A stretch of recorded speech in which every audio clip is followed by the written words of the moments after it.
एकादशी व्रत जगत के पालनहार भगवान विष्णु को समर्पित है।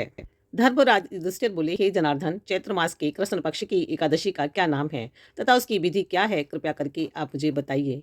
श्री भगवान बोले, हे राजन, चैत्र मास के कृष्ण पक्ष की एकादशी का नाम पाप मोचनी एकादशी है। इसके व्रत के प्रभाव से मनुष्य के सभी पापों का नाश होता है। ये सब व्रतों से उत्तम व्रत है। इस पाप मोचनी एकादशी के महात्म के श्रवण व पठन से समस्त पाप नाश को प्राप्त हो जाते हैं।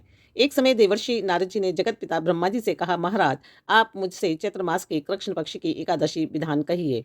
ब्रह्मा जी कहने लगे, हे नारद, चैत्र मास के कृष्ण पक्ष की एकादशी पाप मोचनी एकादशी के रूप में मनाई जाती है। इस दिन भगवान विष्णु का पूजन किया जाता है। इसकी कथा के अनुसार प्राचीन समय में चित्ररथ नामक एक रमणीक वन था।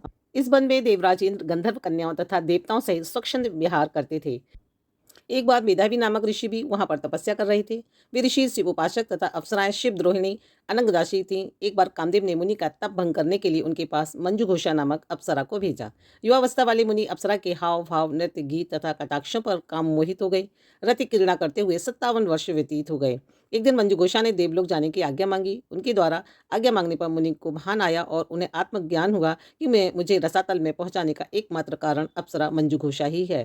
क्रोधित होकर उन्होंने मंजू घोषा को पिशाचिनी होने का श्राप दे दिया। श्राप सुनकर मंजू घोषा ने कांपते हुए ऋषि से मुक्ति का उपाय पूछा। तब मुनि ने पाप मोचनी एकादशी का व्रत रखने को कहा और अप्सरा को मुक्ति का उपाय बताकर पिता चुमैन के आश्रम में चले गए।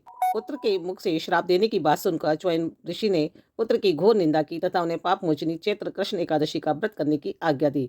व्रत के प्रभाव से मंजू घोषणी अप्सरा पिशाचिनी देह से मुक्त होकर देवलोक चली गई। अतः हे नारद, जो कोई मनुष्य विधि पूर्वक इस व्रत को करेगा उसके सारे पापों की मुक्ति होती है और जो कोई इस व्रत के महात्म को पढ़ता है, सुनता है, उसके सारे कष्ट दूर होते हैं। अतः पाप मोचनी एकादशी के दिन श्री भगवान की पूजा करें। इसके बाद इन्हें पंचामृत का भोग लगाएं। कहते हैं पंचामृत के भोग लगाने से इंसान के जीवन में आ रही परेशानियों से मुक्ति मिलती है।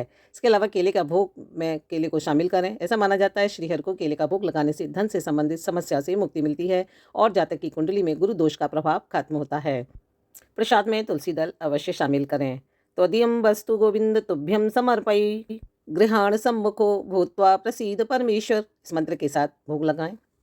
पाप मोचनी एकादशी व्रत व्यक्ति को अवश्य करना चाहिए। इससे उन्हें सभी पापों से मुक्ति मिलती है और मोक्ष की प्राप्ति होती है।